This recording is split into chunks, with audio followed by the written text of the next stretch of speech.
Naging biktima ng estafa ng sariling ina si Ami.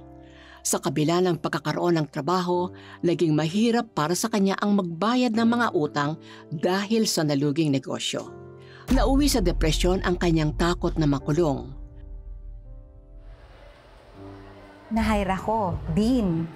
Inuutangan ko ang janitor namin, inuutangan ko yung teachers. Dami kong tatalbog na cheque, rediscounting and all. Pero I look presentable. Siguro postpartum din, no? Nanganak ako. Wala akong pambiling gatas. Tapos di kami nag-uusap nung daddy niya kasi nga, naiinis din siya sa akin. Ganun ka, wala kang pera, wala kang sweldo. Ano bang trabaho mo? Akala ko ba, din ka? Bakit ganoon? And then, dumating na yung tawag na papademanda na ako. So, nakita ko yung sarili ko sa loob ng kulungan, kasama ko yung 2 kong anak. And yun yung full circle na sabi ko sa sarili ko, nabuhay ka sa kulungan, mamamatay ka sa kulungan. So parang sabi ko, tatayin ko na lang yung sarili ko. So nung gabi na po yun, nakipagmurahan na ako sa Diyos. Hindi ka totoo, wala kang kwenta, parang bata pa lang ako, nanay ko. Inis ko, basagin ko lahat. Wasakin ko yung buong bahay. Sunugin ko. Warm greetings to all our viewers all over the world. We are on day 3, following the life story of Ami Pagdanganan. We saw how Ami wrestled with God. That night, she thought of taking her own life. I remember that story in the Bible when Jacob wrestled with God. And after that wrestling match, Jacob's life was totally changed. So the Lord had to change his name from Jacob to Israel. Ikaw, Miriam, did you ever wrestle with God? There was a time when Christian ako and God was telling me, this is your husband to be. But I was wrestling because I did not like to marry him. He was not my type. So, may mga tanong pa ako, God, wala na bang iba? Ganun pa ako. Pero alam niyong ginawa ni God, inupo niya ako, anak. Meron akong plano, sabi niya. Sasama ka ba? Let your yes be yes and your no be no. Wow. Sabi ko, okay God, alam mo naman kung anong dapat. Mahal mo naman ako higit sa lahat. Sige na nga, yes na ako. Pero 10 years later, praise God, kasi nag-obey ako. Dahil ngayon, sobrang blessed ako in my married life. There you go. There you go. The Lord knows the end from the beginning. Amen. And hindi pa tapos ang storya. There's more, di ba? Oh, yeah. Now, going back to Ami wrestling with God that night, napukaw ang pansin ko doon sa sinabi niyang nakipagmurahan siya sa Diyos. Ano pang ibig niyang sabihin doon na nakipagmurahan siya? Well, let's ask her that question. Please welcome once again, Ami Pagdanganan. Hello. Hi, Ami. Thank you for joining us again. Welcome back. Ami, ano ba yung ibig sabihin mo nung nakipagmurahan ka kay Lord? As in, literal ba yun? As in, minura mo siya gaya ng mga naririnig natin sa daan na mura? Ganon? Unfortunately po, Sir Peter, Miriam, yes. Oh. Hindi ko lang po talaga mabanggit na ngayon kasi parang Right. hindi na kaya ng puso ko. Pero during that time, ako yun eh. Yun yung totoong akong galit. Pero alam ko naman po na the mere fact na nakikipagmurahan po ako sa kanya, ibig sabihin naniniwala pa ako. Di ba po? Yung iba kasi hindi na talaga ina-acknowledge, so hindi na nakikipag-usap. Yun na lang po yung naisip ko ngayon. Pero alam ko naman po si God, di naman po yun nakikinig sa words. Nakatingin siguro po yun sa heart ko during that night. Ganun po kabait si God din na nakikita niya na, no, I'm looking sa heart nitong batang nasaktan at galit na galit. And I'm sure hindi sa akin to galit sa sitwasyon na kinalagyan ko. Ako rin naman may kasalanan. Ay nako, totoo yan. Ay naman yun. Tayo din naman ang may dahilan, di ba, kung bakit tayo umaabot sa problema natin. Pero ano kaya ang naging sagot ni Lord kay Ami pagkatapos niyang pagsalitaan ito ng hindi maganda? Let's watch this. Inis ko, basagin ko lahat. Wasakin ko yung buong bahay. Sunugin ko.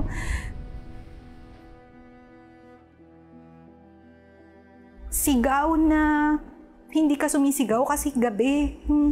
Pero yung iyak mo sobrang sakit. And then na-relax po ako. Kasi dito ko lang na-realize sa psychology that the same brain na umiilaw pagka galit na galit ka, the same brain na umiilaw pag nagpe-pray ka. Kumalma ako, hindi natuloy. Then doon ko sinabi sa kanya, kung totoo ka, sinusuko ko na sa'yo lahat. Parang sige, pakulong mo na ako bukas. Okay na ako. Tapos nakatulog po ako, ang haba-haba ng tulog ko. Sabi ko nga may plano si God nun eh. Kasi nung afternoon, wala namang warrant of arrest. Wala naman, naghihintay ako. And then, tinawagan ko isa-isa. Yun naman yung sinabi, parang, ang ginawa ng nanay mo, tinaguan niya eh. Kaya siya hinanap. Tawagan mo isa-isa, sabihin mo, ito lang yung kaya kong ibayad sa'yo. So, kada may sweldo, magbabayad akong konti sa'yo, magbabayad akong konti sa'yo, magbabayad akong konti sa'yo. Bago pa man ang tangkang pagpapakamatay, hinikayat si Ami ng kanyang anak na maghanap ng isang Christian church. Ang dami kong utang, dami kong sikreto, ang dami kong galit sa puso ko, galit ako sa nanay ko. And then, yung anak ko na yan, 4 years old, naglalakad kami. Nakakita siya ng Mama Mary. Sabi niya, sino yun? Tapos sabi ko, di kami nagsisimba. Wala kaming Diyos. That was the night when I said, Lord, ayokong lumaki yung mga anak ko na walang Diyos. Hindi man buo ang pagsunod niya sa Diyos ng mga panahong iyon, sa parehong Christian church siya unti-unting lumalim sa kanyang relasyon sa Panginoon simula nang isuko niya ang lahat kay Jesus. Doon po nagkaroon ng hunger. Parang nagutom ako kay God. I want more. I want to know more. I want to read more. And nabasa ko yung purpose-driven life ni Rick Warren. So, nalagay doon may purpose behind your pain. And the first thing na ginawa niya sa akin, number 1 is, kailangan magbigay ako ng tithes. Number 2, hindi ako pwede magsinungaling. Kasi every time nagsisinungaling ako, nangungutang ako. Dumarating yung punto na naglalakad ako, Lord, bahala ka na. Ang prayer ko lang doon, just make me a good person today. Ami, you mentioned in their story, that part of your brain that prays is the same part where anger is kept. Alam ko, you're currently taking up pastorals in clinical psychology, pero how would you explain that? Opo, ito yung Miss Miriam. Yun yung Just the temples? sentido po, tawag natin. Sentido okay. common. The temporal lobe. So, meron pong isang experiment na ginawa na parang pinasok sa CT scan or scanner yung isang tao. Then, nakinig po siya ng preaching, umiilaw po. At the same part ng brain na nagagalit. So, dito ko na lang po yung na-realize, nakikipag-wrestling ka pala kay God in such a way na nilalabas mo lahat ng totoong prayer na hindi sugar-coated. Umiilaw po pala yung part ng brain na nagwo-worship, na-overpower yung part ng brain na galit. Pwede kong masabi both sa believer and sa non-believer na, prayer works. That's right. Di ba po, it works. Even if sabihin mong hindi ako masyadong spiritual, scientifically it works. Galing, So perhaps some of those watching might say, grabe naman, bakit kailangan murahin ng Diyos? Alam niyo po, kasi cursing the Lord is blasphemy. I mean, and in the Bible, it says, lalo na sa Old Testament, if you blaspheme against God, the penalty is death. Leviticus yun, nandun sa Leviticus. Hindi mo naisip yun, hindi ka natakot, no? Wala nga po. Parang di ba po, parang at that point in time, I guess, like, Daming you're in the emotions, she was in the middle of an argument with God. Hindi talaga natin dapat murahin si Lord, di ba? Though we can come to God in our anger, our grief, and frustration. We can pour out all our emotions to Him, and that's a manner of praying, di ba? And you know what's great about God is He can handle our anger. He can handle all our emotions, di ba? He's a God whom we can trust. He is in control and He is the perfect parent. He will not retaliate if you tell Him, God, I'm angry at you. He can handle that. But if we humbly do this, God will do His work in our lives. Tama po yan. Holding on to anger will only allow bitterness and resentment to just spring up in our hearts. Therefore, we must confess it to the Lord. We have to release that feeling to Him. Yung feeling na is taking control of you. Because dapat iisa lang, si Lord. And God wants you to be open and honest to Him so He can start healing you. God is truly our ultimate healer. He can heal you spirit, mind, and body. All He needs is for us to come to Him, open our hearts to Him, lay everything before Him. We don't keep any secrets. Alam naman niya lahat. Cast your burdens to Him and all your worries, all your anxious thoughts. Yield to His power. It's not a life of struggling, but it's a life yielding to the Lord.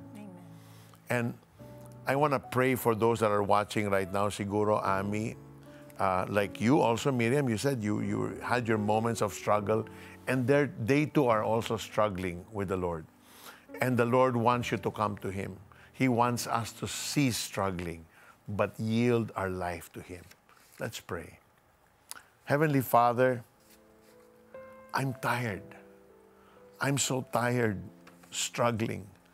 I'm so tired finding ways and means to fix my life when I know only you and you alone can fix what's wrong inside of me. So right now, Lord, I confess all my sins. I ask for your forgiveness. Lord, would you intervene in my life and in my heart? I want to live victoriously. I no longer want to struggle, but I want you to take control of my life. So this moment, I invite you, Jesus, to come into my life, to be my Lord, to be my Savior, to be the God that will lead me, take me by the hand, and Lord, journey with me. A voice that will tell me, this is the way, walk in it. Thank you for dying on that cross. Thank you for loving me so much.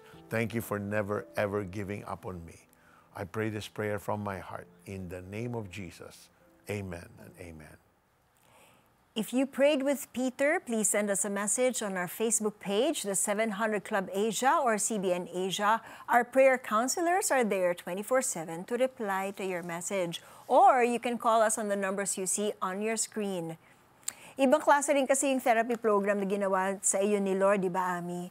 Parang pinaharap ka niya sa mga pagkakautangan mo, tapos pinagbayad ka niya paunti-unti. Parang ano na rin, discernment, wisdom na rin ni Lord sa iyo, di ba? Ginaguide ka niya sa tamang paraan.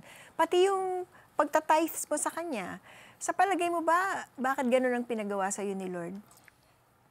Parang siguro tama po kayo, no? Pagka nakipag-usap ka na kay God, makakapasok na siya. Parang I can work in your life na. Tapos siguro sabi niya, huwag mong gagawin. This time, parang break the generational trauma. Do not repeat yung ginawa ng nanay mo. Di ba nga po, ang ginawa niya, estapadora po, nagtatago. So, ang ginawa ko, hinarap ko po, nakarinig po ako ng napakaraming pangungutya, lahat ng kasi syempre po, yung mga pinagkautangan ko rin, sabi ko rin, pag pinakulong mo ko, hindi kita mababayaran. Pero pag hinayaan mo akong magtrabaho, I can pay you kahit ng unti-unti. So, kung halimbawa po 10 sila, pila ka lang muna. Unahin ko lang tong maliliit and then malaki siya. So, syempre, all the way, tatawagan ka pa rin at pagmumurahin ka pa rin and all. Pero inano ko lahat yun na parang, Lord, go. Sabi mo, di mo ako pababayaan. Ang importante po, hindi na talaga lumabas yung warrant of arrest kasi during the time, mga attorney, ihaharas ka, di ba po ganun. Parang huminto po yun and I was able to work peacefully, pero gipit. And then magta-tights ka pa. Parang, Lord, ikaw na po bahala talaga. So, yun po yung wisdom na binigay niya. So, after that, were you able to pay all your debts? Sabi mo kung 10 sila, from smallest to the biggest. Nabayaran ko po because something happen na kinilos ni God. Pero kung sasabihin niyo po, nabayaran ko ba through my salary, ba po mga 20 years ang inabot. Pero surprisingly, with God's grace, 8 months lang. Wow! 8 months po. Ano nangyari? Paano ka nakabayad agad-agad? Ayun po, ang sikretong malupet na i-share po natin ngayon po. Ayan na nga ang susunod nating matutunghayan sa pagbabalik ng The 700 Club Asia. Magdodonate ako sa CBN Asia. Oo, bait naman. Sige, sige. Type mo cbnasia.com/give. CBN Asia.com/give. Give. Yan. Oh. Okay pa. Oh, kaya mo na yan. Madali na yan. Ano? Ikaw na. Tulungan niyo po eh. Ang dami pang itatype eh. Tapos 4 lang ang daliri ko. Tapos ang dami pang hihinging details. Iba na Ay, eh. iba na. Iba na po. Icons na oh. Opo. Nagbago na yan ang ito. Kaya ko na po to. Oh, sige. Excuse pero to. Ako na po dito. Relax na po yan. Yan. Pagkatapos ko, Kuya Roderick, ikaw naman po mag-donate, ha? Ikaw nga po, 5 daliri mo, di ka nag-donate, eh. Anong hindi? Kaka-donate ko lang oh, sa cellphone. Sobrang dali na pala. Ano pa hinihintay natin? Donate na!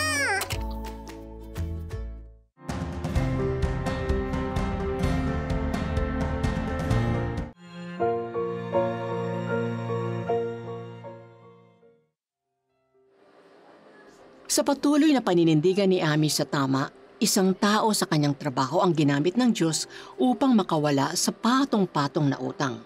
Yung nanay ko dito sa STI na tumingin sa akin with a potential na, madumi ka, pero parang may something si God sa'yo. Birthday ko po. Sabi ng boss ko, ititreat kita ng 8 months na po yun, no? Right after kung bayad, walang pera, gipit na gipit. Nung trinit niya ako ng dinner, ang sabi niya sa akin, Ami, ititrain kita bilang my school administrator. I want you to be my right hand. Nung tinitrain niya na ako for the longest time, siguro nakita niya yung potential and all sa reporting ko and kung ano man. Tapos tumingin ako sa kanya, sabi ko, Ma'am, naalala mo yung tinulungan mong teacher? Sabi niya, oo. Pareho po kami. Baon po ako sa utang. So nagulat siya.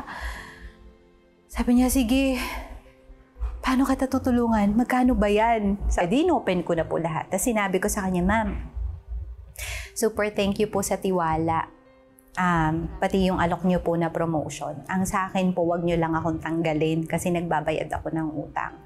Pero wag niyo rin po akong i-promote kasi nanakawan kita. Yung honesty ko lang ang ibibigay ko sa'yo. Kung pagtitiwalaan mo ko or hindi, okay lang. Pero I would advise huwag mo na akong pagkatiwalaan. Kasi mas takot po ako magkasala sa Diyos. Sabi kong gano'n. Tapos after nung naghiwalay na kami. Ami, sino ba itong taong nag-offer sa iyo ng tulong? At ano raw yung nagtulak sa kanya para tulungan ka? Ayun, siya po yung aking super napakabait na boss po sa pinagtatrabahuhan kong eskwelahan. So parang siya po ang aking, yung nanay na hindi ko nakuha sa kulungan, parang siya yung nanay na nakakita ng potential ko. Kaya sinabi ko, Diyos ko, sana po huwag niya malaman yung utang ko. Kasi yun lang ang kinakatakot kasi I love working for her.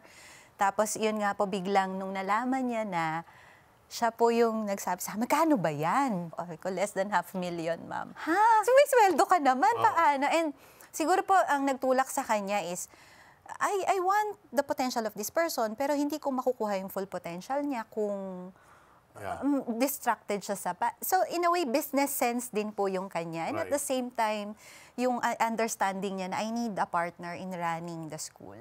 So, yun po yung sigurong tiwala niya. And when I told her, Ma'am, huwag mo akong promote.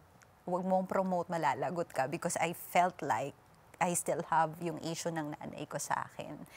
Pero for some reason po, si God siguro po yung naghipo ng puso niya. And then, the following day po, sabi niya, oh, may card ako, credit card. Kasi wala pong pera yung school that time. Lubog din kami. Parang maangat lang.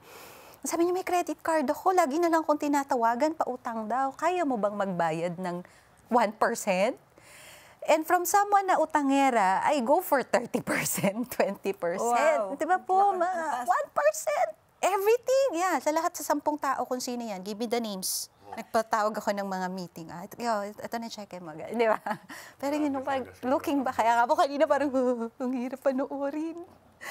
So, you know, I mentioned earlier about the story of Jacob wrestling with God, the Lord's angel actually. Remember that moment in the story when the angel asked Jacob, tell me what's your name? And then he finally said, my name is Jacob. And in Hebrew, Jacob means supplanter, cheater, you know. So as soon as Jacob confessed, ikaw nag-confess ka rin, no? I can see some parallelisms with your story, you know, because you were telling your boss, you know, I'll give you my full support, but don't promote me. On one hand, you want to get promoted because you're going to get paid more so that you can pay faster yung mga utang mo. But on the other hand, you were super honest with her. So I'm thinking your boss decided, I'm willing to trust her. So yun. Sigad na po yun. Sigad na talaga yun. Kasi kung stranger na she doesn't know you that well, why would she do that, di ba? I think it was sort of saying na, ako si Amelia, mahilig akong umutang, mananloko ako, mag-ingat ka sa akin. Right. Pero lagot ka sa akin, di ba? May pera ka, lolokohin kita. Pero sa tingin ko, tines ka ni Lord dun eh. Di ba? Tinitingnan niya kung bibigyan kaya ito sa offer ng promotion ni Madam.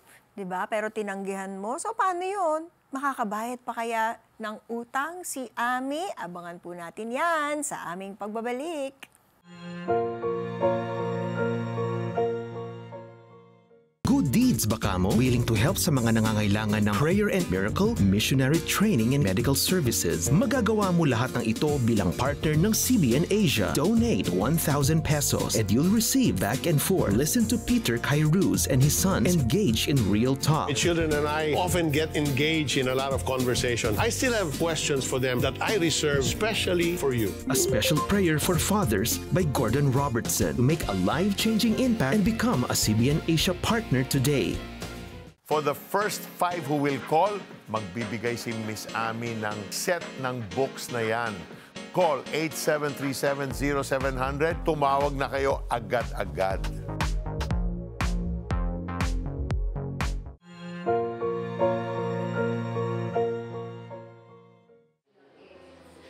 Then, the following week po, nasa training kami ng mga estudyante. Tumawag po yung boss ko. Sabi niya, Ami, wala rin akong pera. Mahirap pa yung school, nag-uumpisa pa lang. Pero may credit card ako. Tinawagan ako. 1% lang yung tubo for 5 years, mga ganon. Parang ang babayaran mo lang sa akin, 2,700 a month. Sabi niya, yung halaga na hinihingi mo, yun yung binibigay sa akin. So, the following morning po, sinettle niya lahat. Sabi niya, Lika, asan na yung listahan mo? I will give my check personally to each and every one of them. And then, she trained me to manage the school. Parang nagbago yung buhay ko because of that. And doon ko nakita na, totoo ka pala. My boss, even after ko pong makabayad ng utang sa kanya, sabi niya, gusto mo ba ng bahay? So, binili niya yung house ko ng cash and then nagbayad ulit ako sa kanya. It's kind of business strategy in a way because she relied on the strength naming dalawa, yung tandem naming dalawa.